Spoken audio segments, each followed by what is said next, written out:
zamannya kuda dan onta menjadi zamannya Avanza dan Toyota. Seorang pahlawan yang tak pernah makan bakwan, seorang proklamator yang tak pernah naik motor, yakni Habibana wa Nabiyana Kanjeng Nabi Muhammad Sallallahu Alaihi Wasallam. Tak lupa kepada keluarganya, para sahabatnya, tabi'in atba'u tabi'atnya, dan mudah-mudahan sampai kepada kita selaku umatnya. Amin ya Allah ya Rabbal Alamin. Teman-teman yang saya cintai dan mencintai saya, dalam kesempatan kali ini saya akan membawakan pidato yang bertema meneladani akhlak Rasulullah di era modern. Pada zaman sekarang kita harus menjaga akhlakul karimah kita, karena dengan akhlaklah kita bisa dituntun sekaligus dibimbing ke jalan yang lebih benar, tentunya sesuai dengan syariat Islam. Zaman sekarang tidak menutup kemungkinan bahwasannya kita tidak bisa lari dari budaya Barat yang telah masuk ke peradaban Islam melalui teknologi, fashion, bahkan yang lebih heboh lagi adalah gaya hidup. Banyak di kalangan pemuda-pemudi masa kini yang telah terpengaruh oleh gaya hidup mereka. Begitu juga dengan cara berpakaian yang sudah tidak sesuai dengan syariat Islam. Maka dari itu kita harus mencontoh kepada akhlak baginda Rasulullah Sallallahu Alaihi Wasallam. Beliau berkata, "Inna ma bu'itsu liutammima makarimal akhlak." Sesungguhnya aku diutus untuk menyempurnakan akhlak yang mulia. Hadirin rahimakumullah, Allah berfirman dalam Quran surah Al-Ahzab ayat 21 yang berbunyi, A'udzu billahi minasyaitonir rajim. Laqad kana lakum fi Rasulillahi uswatun hasanah. Sesungguhnya telah ada pada diri Rasulullah itu suri tauladan yang baik bagimu. Dalam diri Rasulullah terkumpul akhlak-akhlak yang mulia dan sifat-sifat yang sangat baik. Di antaranya rendah hati, lemah lembut, jujur, sabar, dan tidak sombong. Maka dari itu kita harus meneladani dan mencontoh akhlak beliau. Hadirin, ada beberapa teladan sikap sabar Rasulullah yang harus kita contoh. Di antaranya yang pertama, kesabaran dalam menghadapi cobaan hidup. Beliau sangat bersabar saat berdakwah secara terang-terangan. Berbagai ujian dan cobaan menghampirinya. Dia dianggap sebagai musuh, dia dilempar dengan kayu, dia dilempar dengan batu, dia diludahi. Datanglah malaikat penjaga segala bukit di atas dunia. Kau tunjuk mana bukit yang paling besar ya Muhammad, akan kutimpakan kepada mereka. Hati yang kecewa biasanya akan marah, akan terluka, tapi itu tidak terjadi kepada baginda Rasulullah SAW. Apa yang dia katakan? Ya Allah, keluarkan dari tulang sulbi mereka, keluarkan anak cucu mereka yang akan menyembah Engkau.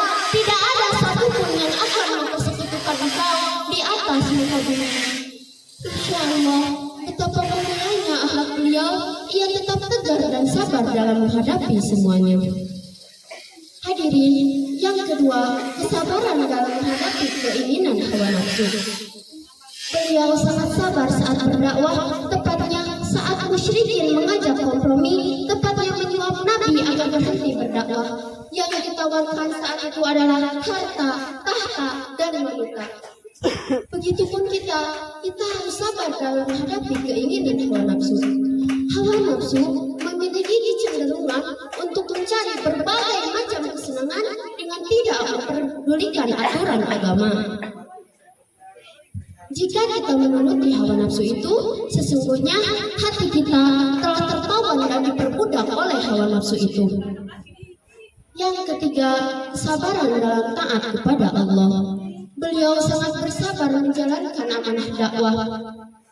Meskipun banyak ujian dan cobaan yang menghampirinya, jika dibandingkan ujian yang kita hadapi, tidak ada apa-apanya dibanding ujian yang dihadapi oleh Rasulullah.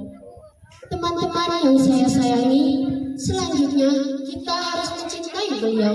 Jangan sampai kita mengedepankan cinta kepada dunia, cinta kepada seseorang yang belum tentu jodoh kita, Allah dan Rasulnya.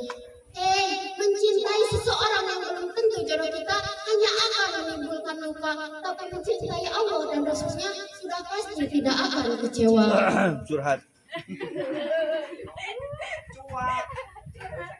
Begitu cintanya Rasulullah kepada kita, gimana cintanya Rasulullah? Bahkan pasangan kita yang katanya sehidup semati itu gak bisa mencintai kita seperti cintanya Rasulullah. Gimana cintanya Rasulullah? Nanti di padang mahsyar Allah berfirman, A'udzu billahi minasyaitonir rajim. Yauma yafirrul mar'u min akhihi wa ummihi wa abihi wa sahibatihi wa banihi likulli imri'in minhum yawma idzin sya'nun yughni.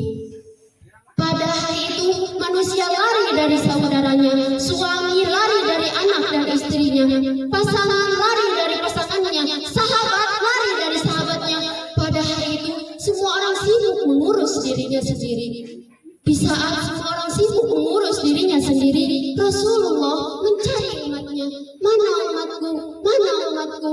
Beliau sujud kepada Allah dengan sujud yang sangat lama, hingga Allah mengatakan, bangkitlah dari sujudmu ya Muhammad.